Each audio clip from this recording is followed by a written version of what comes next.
Les Miserables is famous for playing in a black box. So although there's wonderful sets that come in and out, you are in a black box environment. We don't need to be in a black box. We give you the world. We give you the mountains of France. We give you the docks where Valjean works. You see the battleships. You see the full scale of Paris in all its majesty. And you go on this physical journey with Valjean. To start the film, the brief was, we want a biblical start to the film. It must feel immense, the sort of thing that you see in Spartacus. Today we are in 9 Dock in Portsmouth Naval Base. This is a used dock, but they've never had filming before, and today has been a logistical adventure. Huge amounts of equipment, cranes, water in the dock, water out the dock, lots and lots of permissions, lots of red tape. They're not used to having hundreds of people not wearing hard hats, working in this environment or wading around in water, and certainly not singing. Okay, thank you. Here we go, and playback! I worked out a very simple rhythm, but to get 150 people to do that all together at the same time, and they had these huge wave machines and water cascading down, they were up to their chests in water, and they couldn't hear the music at all. So I'm on a god mic sort of screaming over the music to make sure that they could keep in rhythm.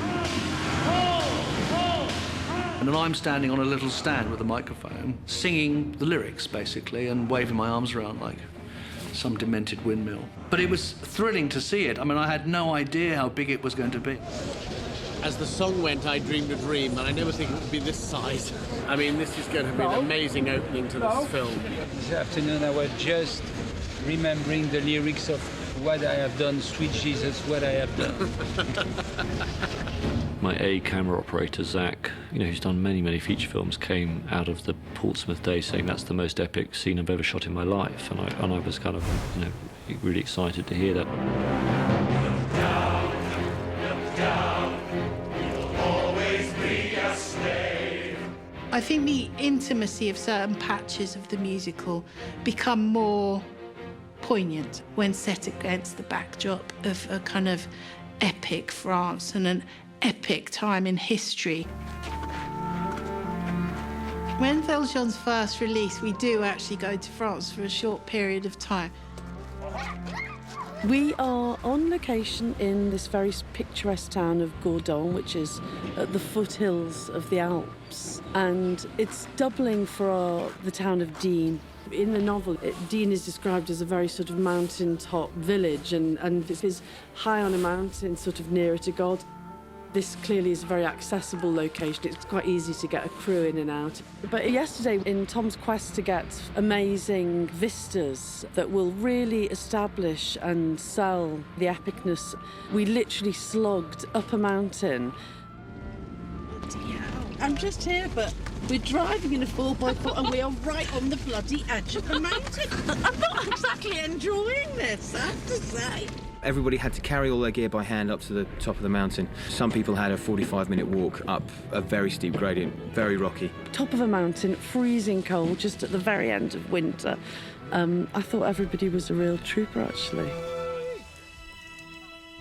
It really helped me to operate the first couple of days in France because I needed to work out how I wanted the camera to work musically. And I found myself on the first day, on the first shot, on the top of a mountain with Hugh Jackman, and the sun was setting. And, I hadn't necessarily decided in advance, but I found there was something about handheld that allowed me to move in a dance with the music in a subtle way and approach him using the waves of the music to guide me in, and also that created a very sort of visceral intimacy with him in that situation as he sung.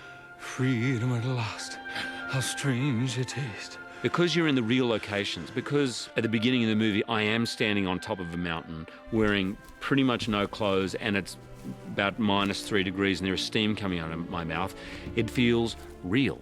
And for something like Les Miserables, it has to feel real. We did feel like we were making a big French story, so it was just so sort of spiritually and practically helpful for everybody to start there and have that in the sort of DNA of the film. Merci.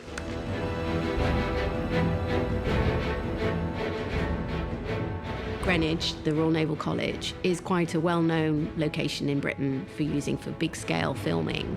And it hadn't occurred to us at the beginning because it's so famously British. But when we went down there and realised the classic architecture there gave us 4 sides, by some trickery later on there'll be some French roofs added, etc., we could really make it work. Action, go! Napoleon constantly built elephants to celebrate his wild achievements in his Egyptian campaigns. And so he'd built one in the Place de Bastille. But at the time of Victor Hugo, it's very described in the book as this giant elephant that was built out of plaster, but he never got the money together, so this giant edifice just slowly rotted and the plaster began to crumble, and the ragamuffin children then all moved in as it was the only place they got to sleep that was warm. In the show, you only hear mentioned Lamarck's funeral. One of the things I personally found most satisfying about making the film is seeing scenes that did not exist in the musical brought to life in the film.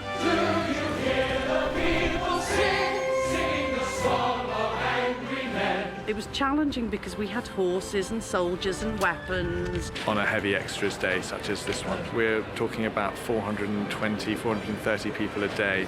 As you can see, the scale of things is immense. It's massively satisfying that we were able to do something so vast, so sort of full of story and so cinematic.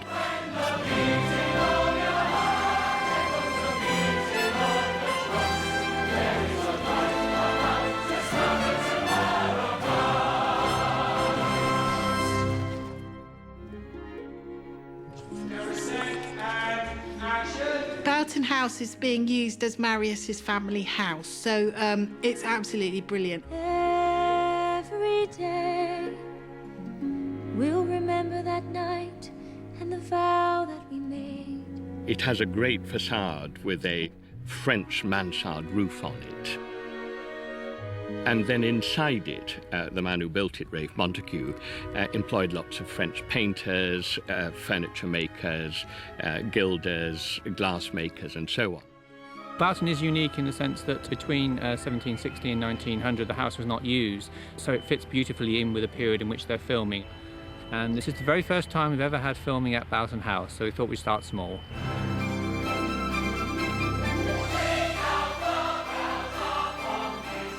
Today we're at Boughton House for the wedding feast. The staterooms we're mainly using for the wedding, but in addition to that, Boughton was able to give us some of our interior tenements and the interiors of the lodgings for Rue de l'Homme Armé. When you approach a house, we do an awful lot of clearing furniture that's very precious, build trackway in so that all our trucks won't sink into the ground, and we provide our own power. We are 200 crew and then extras. That's a lot of people in your house. So we're just incredibly careful. Coming to Boughton is a dream come true, and hopefully they've enjoyed the experience too. Each location has been pretty challenging, but we've been able to expand some of the story that Victor Hugo writes about that the musical on stage just physically wouldn't be able to do. We hope that it gives it, more depth, and hopefully, we do it all justice. Well done, guys, much better.